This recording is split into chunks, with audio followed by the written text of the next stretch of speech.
Ваш текст уже написан на русском языке и довольно цельный. Похоже, что в нем есть только опечатки, пропущенные буквы, слитые слова и немного нарушенная пунктуация, это часто бывает после копирования из диктовки. Я переписал его на чистом литературном русском, ничего не сокращая, только исправив ошибки и сделав текст более читабельным. Сюжет, объем и смысл полностью сохранены. Дефис. Он вышел на свободу ранней весной, когда город еще не решил, просыпаться ему или дальше притворяться мертвым. Снег лежал серыми островками вдоль заборов. Вода стекала по обочинам, и асфальт пах железом. Алексей Платонов стоял у ворот колонии с тонкой папкой документов в руке и чувствовал странную пустоту. Не радость и не страх, будто из него вынули что-то важное и забыли вернуть. 7 лет – достаточно, чтобы человек перестал спешить. Он шел пешком до автобусной остановки, отмечая про себя мелочи, как мужчина у киоска кашляет, прикрывая рот кулаком, как женщина на остановке держит сумку слишком близко к груди, как у подростка хромает левая нога. Врачебный взгляд никуда не делся, хотя сама профессия осталась в прошлом, вычеркнутая приговором. Когда-то его имя висело на доске почета областной больницы. Теперь оно было лишь строчкой в базе данных. Автобус довез его до окраины. Район встретил перекошенными домами, заборами из разномастных досок и запахом дыма. Здесь не задавали вопросов и не смотрели в глаза дольше секунды. Именно то, что ему было нужно. Комнату он нашел почти сразу. Дом стоял чуть в стороне от дороги. Синие ставни облупились. Во дворе валялись старые автомобильные шины и медный таз, в котором что-то тихо булькало. Хозяйка, цыганка по имени Зара, вышла навстречу, вытирая руки о передник. Глаза у нее были темные, внимательные, словно она сразу видела в людях больше, чем они готовы показать. «Угол», — сказала она, кивая на дом за шкафом, — «кровать есть». 50 в месяц. Он кивнул, торговаться не стал. Она не спросила, откуда он и почему один. Он не стал спрашивать, почему во дворе всегда кто-то шепчется и почему дверь в подвал заперта на 2 замка. Так было проще. Комната оказалась маленькой, но чистой. Железная кровать скрипела. Окно выходило во двор, где по вечерам собирались люди, говорили вполголоса, смеялись, иногда ругались. Алексей поставил свою сумку под кровать, сел и долго смотрел в стену, словно ожидая, что она заговорит. Потом лег, не раздеваясь, и впервые за долгое время уснул без крика надзирателя и звона ключей. Дни потекли однообразно. Он вставал рано, помогал по хозяйству, чинил забор, таскал дрова, носил воду. Иногда Зара просила сходить на рынок или помочь соседям. За это она кормила его густыми супами и молча ставила кружку чая. Он ел и чувствовал, как тело постепенно оттаивает, привыкает к другой жизни, где нет расписания на стене. По вечерам он выходил за калитку и бродил по району. Видел людей, которые жили здесь годами и не ждали ничего нового. Иногда кто-то узнавал в нем того самого врача. Слухи расходятся быстро, но вопросов не задавали. Один раз к нему подошел мужчина с больной спиной, попросил посмотреть. Алексей отказался. Потом долго корил себя за это, но страх был сильнее. Он еще не был готов снова брать на себя ответственность за чужую жизнь. В доме Зары было шумно днем и странно тихо ночью. Иногда ему казалось, что под полом кто-то ходит, но он списывал это на старость дома. Запах из подвала был тяжелый. Сырость, яблоки, земля. Он замечал, что хозяйка спускается туда часто, всегда одна, и возвращается с напряженным лицом. Алексей не спрашивал. В тюрьме он выучил главное правило – любопытство дорого обходится. Иногда, когда он чинил что-нибудь во дворе, к калитке подходили дети. Они смотрели на него из-под-лобья, шептались. Один мальчишка, худой, с большими глазами, задерживался дольше остальных. Но стоило Алексею поднять взгляд, он исчезал. В груди у него что-то сжималось, но он отгонял это чувство, убеждая себя, что просто устал.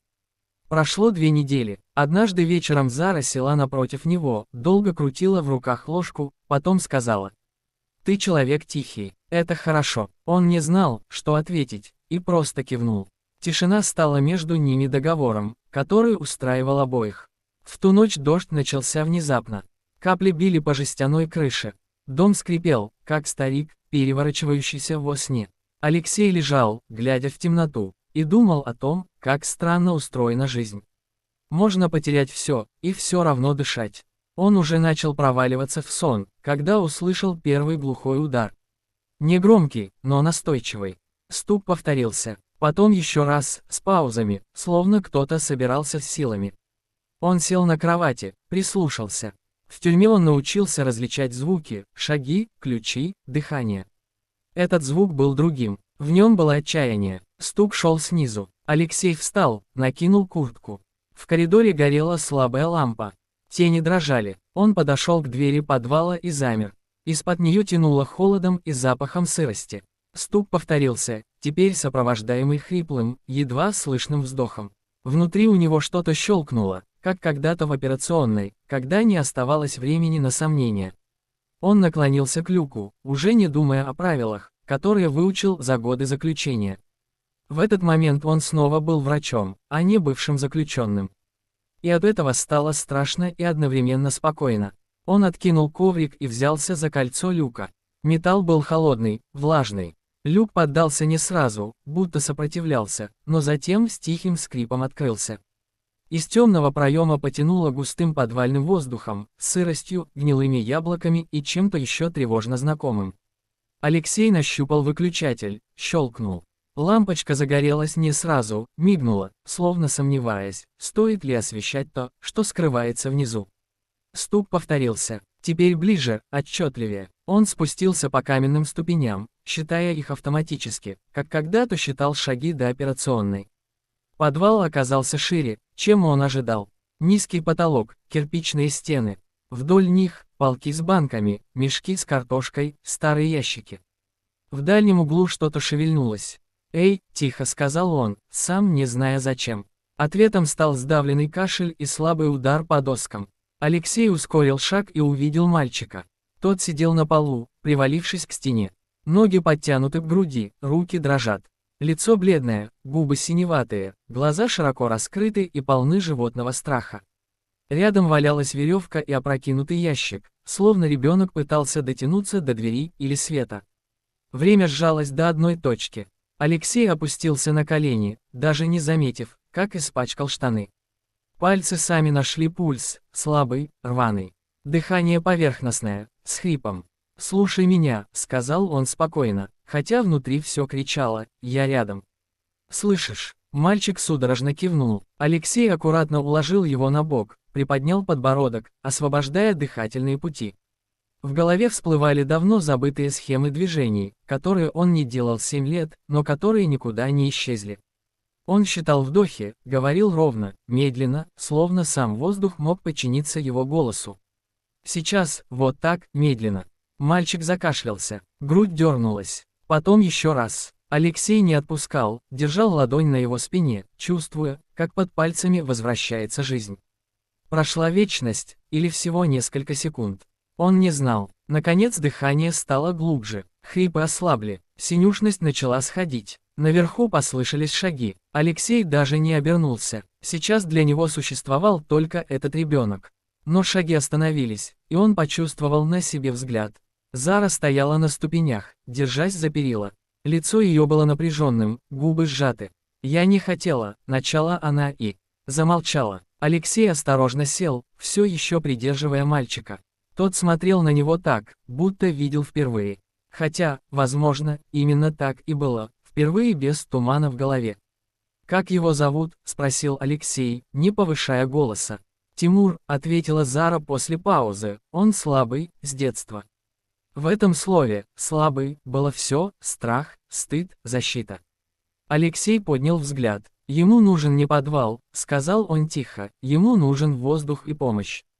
Зара вздрогнула, словно он ударил ее, но не отвела глаз.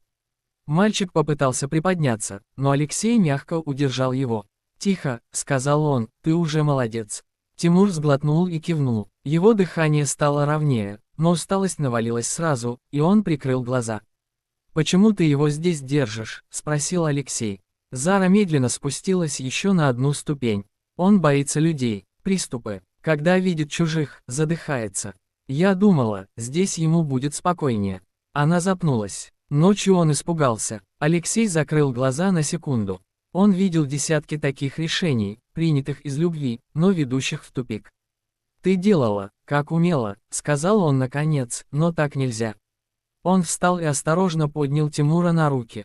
Мальчик был легкий, слишком легкий для своего возраста.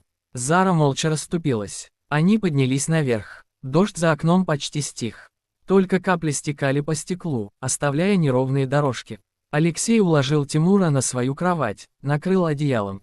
Тот уже спал. Тяжело, но спокойно. Зара стояла у стены, теребя край платка. «Ты врач», — сказала она.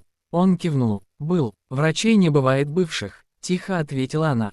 Эти слова ударили сильнее, чем он ожидал. Он отвернулся, подошел к окну. За стеклом двор был пуст. Лужи блестели в тусклом свете фонаря. «Его нужно показать специалисту», — сказал он, глядя в темноту. «Я могу помочь, чем смогу, но этого мало». Зара молчала, потом кивнула. «Я верю тебе», — сказала она, — «просто, с первой минуты». Он повернулся, удивленный. В ее взгляде не было ни жалости, ни подозрения. Только усталое доверие человека, который слишком долго был один на один со своей бедой. Ночь тянулась, но тревога постепенно отпускала. Алексей сидел рядом с кроватью, слушал ровное дыхание Тимура и чувствовал, как внутри что-то меняется. Страх возвращения к прошлому, к ответственности, никуда не исчез.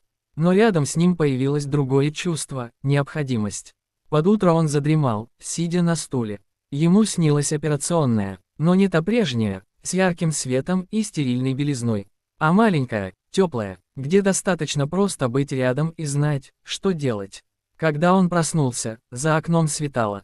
Зара тихо вошла, поставила на стол кружку чая. «Спасибо», — сказала она. Алексей посмотрел на спящего мальчика и понял, что стук, разбудивший его ночью, стал точкой невозврата. Он мог снова уйти, снова спрятаться, но уже знал, не сможет. Потому что именно здесь, в этом старом доме на окраине, к нему вернулась не только профессия. К нему вернулся он сам. Дефис. Если хотите, я также могу. Сделать из этой истории очень сильный вирусный заголовок для YouTube. Написать 5-10 кликабельных названий. Добавить хештеги для YouTube Shorts.